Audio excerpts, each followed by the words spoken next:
net. Yeah, that's funny stuff too.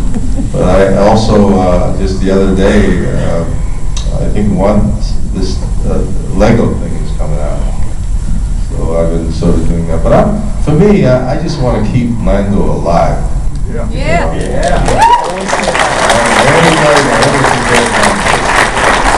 And I think I'm the only one who should keep him alive. Yes. As long as I'm alive. Yes. My name's Kim, and I'm a little embarrassed by this question, but I'm gonna ask anyway. Okay, so you were in Batman as Harvey Dent, Right. and I had always I have this little road not taken in my heart where you would have become Two-Face, and I wanted to know, were you in talks to do that? Have you started to think about the role, and then the franchise changed over, or because you can't become Harvey Dent without thinking a little bit about the future, I assume. I don't know how many words. Well, no, I actually wanted to do Two-Face. That was the reason why when they asked me to play Harvey Dent, I thought I would go on to do Two-Face, but the franchise was taken over by I think the Sony people, Yeah. and so everything changed at that point. So, but I think it would have been much more interesting if I had done it. I mean, because it wasn't really. A different direction. It wasn't written for a little brown-skinned boy like me.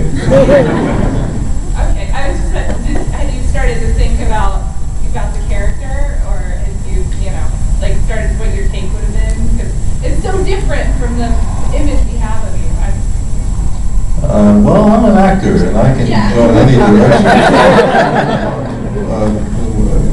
I'm very good at what I do. And I can, I had ideas, but I think it's really about putting it on its feet. Once you start, you can have a lot of thoughts in your head about these things, but once you get going, I mean, then you start really finding your way with the character. Depending on how everything is structured in the script. But I did have ideas, some ideas about it.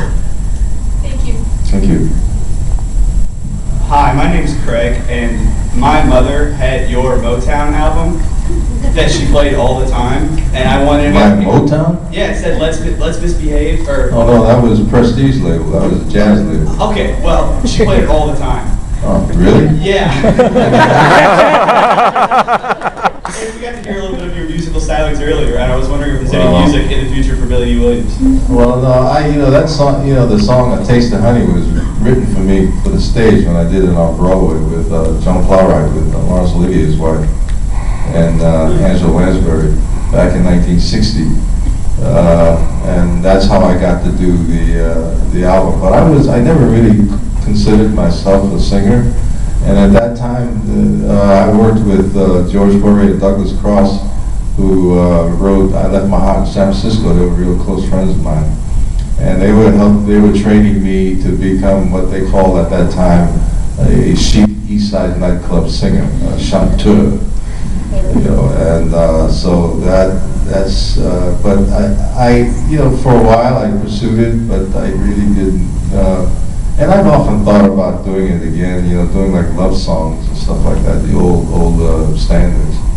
But I don't know. When I did that album, I mean, to me, it's like a collectible now. But to me, it was a fiasco. His mom didn't think so. Well, thank you, Mom, for me.